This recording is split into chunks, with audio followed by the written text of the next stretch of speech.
Hi students, today you're going to be learning about imperialism in America, a time period when America spreads her wings and grows in power and influence around the world. As you listen and watch today, I want to make sure that you're paying attention to this top right-hand corner. Up here you're from time to time going to see an orange triangle, and that is my signal to you that you need to be taking notes. If you don't see the orange triangle, that means it's a slide that I just want you to listen to and read, and if there's something you really think is important, go ahead, but for the most part, only the things that are marked with an orange triangle are important enough for you to write down. So get out your piece of paper now, go ahead and label it with imperialism. Here are just some fun facts for you to look at, some interesting things about life in America at the beginning of the 20th century. Look at the number of Americans. Of course, now we are in the billions, and they had not yet even reached 1 billion. They're still not even at 100 million. If you notice, you will see, I think this is pretty scary, that in 1900 alone, there are 96 auto deaths. Of course, there aren't very many cars on the road, but 115 deaths due to lynching. The earthquake is what is pictured below that happened in San Francisco, and you can see how much damage it did just from the pictures, but also look at these numbers, $4 million in damage and 700 lives. And additionally interesting, we just saw that article about the woman who turned 116 in Japan last week, and here you can see life expectancy is so low in America comparatively. Times have changed, health care has improved, and so has our life expectancy.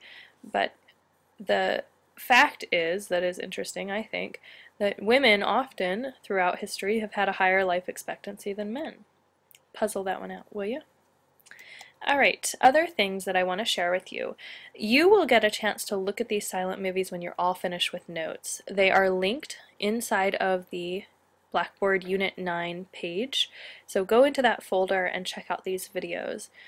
Of course, at this time period, the gay shoe salesman would mean the happy, the energetic, the really outgoing shoe salesman. And you will see he is all of those things and more in this film. I think you'll really get a kick out of it. It's a little scandalous for the time period.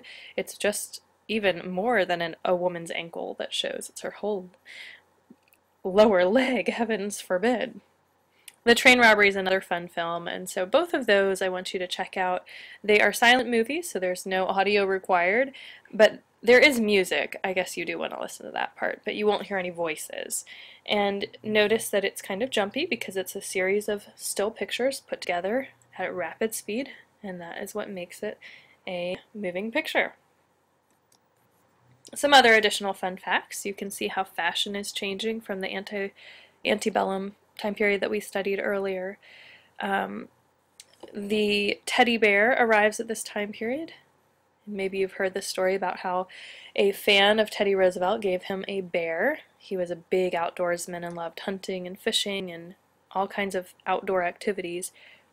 So this was a good gift for him, and those toy bears became known as the teddy bear thereafter. Also, John Dewey started the first elementary school, which is pretty important. He was an early American supporter of free public schools for all kids in America. Well, now let's talk about imperialism. Here's a slide that does have an orange triangle, so I want you taking notes here. Think back to the DBQ we did on political parties quite a while ago now. You'll remember there was a document where George Washington talked about how dangerous it is to get entangled with foreign politics and with political parties. He wanted to stay, what was that word again? Neutral. He wanted to stay neutral. But something's changing during this time period, and one of those things is that there is around the world a sense that there are military and monetary things to gain by being a power in the world. And so there are economic and military drives and competition that are going to put America in a position to influence and have power over other countries. But adding to that is also a sense of pride and a feeling of cultural superiority. So Americans are starting to think, we're the best, we've got the best culture, we do things the best way of life, we should influence other people. Well, when you roll those two things together, you get this sense of pride and a drive for power, and that is what's going to push America to becoming an imperial nation and not just a happy and satisfied nation within her own borders. Here's your definition for imperialism, and I do want you to write this down. The economic and political domination of a strong nation over weaker ones. When the 1800s begin, there is not a lot of international trade and economics, but towards the end of the 1800s and leading up to World War I, you're going to see that the economy is booming, that there is a growth in the economy and it's becoming a global economy. Take a look at this political cartoon with me. You will see people representing all different nations. Yes, we have Queen Victoria, and we have German autocrats representing all sorts of other nations around the world. And they're all looking at China. And you can see a Chinese man in the background, of course extremely stereotypical, and all of this is really racially insensitive, but that was something that was okay at the time. They're all slicing up China's economy. So in the late 1800s, China has a bunch of people living in it. And when you have a ton of people, you have a lot of needs. And if you have a lot of needs, you have people who want to buy. So the world began to see China as an opportunity for selling their products, their goods. And that meant that America is going to want a slice of this pie as well. So you're going to see that that's going to drive us to work into this global economy. President McKinley is president at this time, and his Secretary of State, John Hay, who is helping him make a lot of political decisions, work together to propose an open door policy. And I've used this phrase with immigration, but this is also going to be a phrase that McKinley uses to talk about trading with China. Other countries would love to have a specific slice of pie, but McKinley thinks if we allow for competition and other countries to come in and to go and to enter the market and compete in China, that will make it a more capitalistic market, and the better businesses, survival of the fittest, can thrive. So he makes this open door statement, but of course other countries don't like it. But America asserts her power, and McKinley says, you know, we've agreed. We're going to do this. It's going to be an open door policy. Everybody can get in there and have a slice of the pie. We're not going to lay down specific boundaries for who can trade what and where. No. Open door policy means anybody can enter the market in China. And the other countries have to kind of back down to America. We've asserted ourselves. This is what we said, and that's what they need to follow. So both John Hay and McKinley urge other competitors who are in China that they need to follow fair competition laws. So we work with the Chinese economy, and now America is looking pretty powerful. Another president in the early years of America's 1900s is Taft, and President Taft uses dollar diplomacy as his important political and foreign push. He looks to Latin America, so South and Central America, and he sees that their new economies are just growing. They're forming out of having Spanish. Many of them are kind of pushing out the Spanish, having their own little revolutions and starting their own governments and economies. And he said, they're kind of weak and we're their strong neighbor. We could make some good allegiances here. If we give them money and we make them our friends, then they will be indebted. They'll owe us. And then we can sell our stuff down in Central and South America as well. So he promised to help in Central and South America, both in military and with economic aid, and that meant that they would be our ally. Now, there's also something else going on at the time, and that is yellow journalism. And I will explain where that comes from in a moment, but first I just want you to see both these guys are wearing yellow for a reason. The Spanish-American War is going to begin at this time period. Remember, Spain has control all around the world, including Cuba. She has colonies all over in the Philippines, Guam, Puerto Rico, Cuba, and here we are neighbors, very close neighbors with Cuba. And we hear that there are some bad things going on that shouldn't be happening, some things that seem atrocious to Americans. Aided by that is this idea of yellow journalism. Now, the term comes from a cartoon in a New York newspaper called The Yellow Kid. And this cartoon became symbolic of yellow journalism because the author of the cartoon, the artist, was bought out by the competing newspaper, so he moved to that newspaper and began producing the cartoon for the other newspaper. It showed this competition to sell more and more newspapers. If you had the better cartoon, people would buy your newspaper instead. And so the yellow journalism became an idea of hyping stories up, hyping up your newspaper to sell copies. So here's Cuba. Notice how close it is. So close to the United States. In this time period, we're going to see that yellow journalism is going to cause a war, really begin a war that maybe might not have started if it had not been for the journalism. And part of this begins when the United States ship, the USS Maine, is sent down to Cuba to protect American citizens who are living and working and have businesses in Cuba. They're there because America is not happy with Spain. So the Maine goes down to protect Cuba and the American citizens. But there is an explosion on board the Maine. Terrible explosion. The soldiers die, the sailors who are on board die, and who is to blame for this?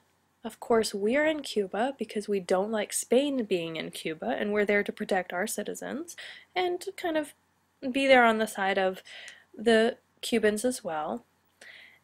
Well, of course we're going to blame Spain. So the newspaper was printed, Spain killed the Maine. Spain bombed the Maine. This is not good. People are outraged. How dare Spain attack our ships? But we didn't know whether they really did or not. We had no evidence, but we had the journalistic pictures and the reports. And P.S., the pictures were not even accurate, true pictures of the explosion because they couldn't set up cameras to just know that something was going to happen. Cameras still had to have some preparation to set up. So the only pictures that were sent to the newspaper were artistic renditions of that experience. So what the United States did was, because they wanted to blame Spain, and the American public was all outraged and was kind of hating Spain at the moment, the United States sent down a blockade of Cuba. And that meant Spain couldn't get in and out of their Cuba-controlled port. So here's that famous picture. Spain sunk the Maine. Of course, it's extremely dramatic. Notice people flying in the air, sailors. And here's what you can see, but I don't need you to write what is in this little box. The war did not last long. It was very quick, from April to August. That's it. And we fought Spain in Cuba and in the Philippines, and we, at the end of it, gained the Philippines, and we freed Cuba. And John Hay, the Secretary of State at the time, called this a splendid little war. So when you think of the Spanish-American War, think of a really quick war, but it had some big impacts. All right, moving on. Another page where I need you to take notes. These are the results of the Spanish-American War. The United States, like I said, gained the Philippines, but also Puerto Rico and Guam. So if you've wondered when Puerto Rico became a territory of the United States, that is when. And Guam is still a territory where we have a lot of naval bases. And out of this also came the Platt Amendment. Now this is not an amendment to the Constitution, it's an amendment to the Army Appropriations Bill. So it has to do with Army, how they handle things. And the Platt Amendment says that the United States has a right to intervene in Cuban affairs. We are their neighbor, and we are now in charge of having final say in Cuba, not Spain.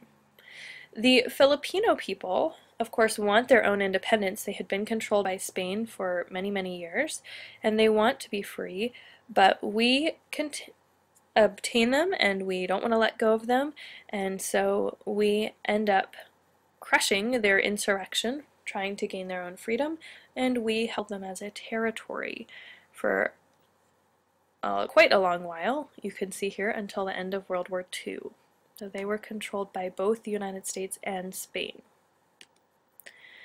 Here you can see a political cartoon from the Philadelphia Press. You can see an eagle spreading her wings representing the United States, all of the stars, and you can see all these little areas in the Philippines and down here in Latin America with Puerto Rico, and all of these parts of the United States that are now far-reaching and off of our contiguous borders, those states that are next to each other physically. Here's another political cartoon that I like. It says what the United States has fought for. If you look here, these are all of the supposed negatives. We've got industrial slavery, Spanish oppression, the Spanish vote. I'm sorry, Spanish yoke, which is what they're wearing around their necks. And then down here, these are the freed territories, supposedly freed. Of course, they're under our control, and don't they look so much better now that they belong to the Americans? They look happy and well-fed and healthy, and look at their fancy outfits. So aren't we bringing a wonderful thing to them? So this is what some progressives said is a good thing about imperialism. We'll bring them our wonderful ways. And other progressives said, we should keep this only for Americans. We shouldn't force it on other people. All right, notes here, please. This is about Teddy Roosevelt and the Panama Canal. Did you know that the Panama Canal was not naturally occurring? So Roosevelt looked at the world and he saw that these two continents, North and South America, were really connected by land. And to get a boat all the way around here, it took a long time and a lot of power. And he said, hey, there's this little strip. It's called Panama, and it's owned by Colombia, and it would be great if we could just blast through there with dynamite, make a canal, and boats can easily pass around between North and South America much easier. So back to your notes. Sorry about that quick flip. He especially wanted this for U.S. naval reasons. He wanted ships to be able to move from the Atlantic to the Pacific. So he talked to Colombia. He said, can we do this? This would be a great thing for the United States, and of course he talked it up for what they would gain out of it, but Colombians wanted more money. They said, hey, we know you're wealthy. Pay us more and we'll do it. Of course, Roosevelt did not buy into that. Roosevelt said, you know what, we're going to cause a revolution. If Colombia, you won't sell it to us, the Panamanian people will, and we will help them rise up, throw off Colombia, and they will get a chance to hold on to the canal. Now, I did not put an orange triangle here because there are a lot of facts that you really don't need to know, but what I do want you to know is that the United States supported a Panamanian revolt, and uprising. They threw off the Colombian government, allowing the United States in to build the canal. Okay, so the Panamanian people revolted against Colombia and allowed the United States in to build the canal. You can see it was timely, it cost a lot, and many workers lost their lives, especially because of malaria. There were a lot of mosquitoes in that area. There is a great video that I'm not going to show you now, but that will also be at the end and linked into the folder. You will see how a lock works on the canal, because it has to move ships up and then back down again in terms of sea level, and it's obviously hard to move a ship up. It's not like a car, it can't just drive uphill. So the locks help it to move up and down, and you'll get a chance to see the science behind that. You can see the stretch of the Panama Canal. This is a lake, Lake Gatun, and so the ships have to come uphill to get to the lake. The lake is above sea level, and then sea is down here, so there's a stretch where they have to go up, and then through the lake, and then back down again. Also during this time period, we acquired Hawaii. America has not always had Hawaii, and there was a queen, Queen Lulukalani, who was on the throne in Hawaii at the time.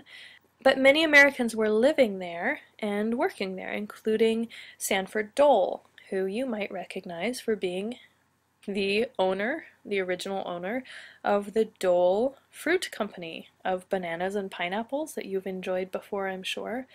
Well, American business interests were going great in Hawaii, and wouldn't it be easier if we just owned Hawaii instead of having to pay our dues to Queen Lily?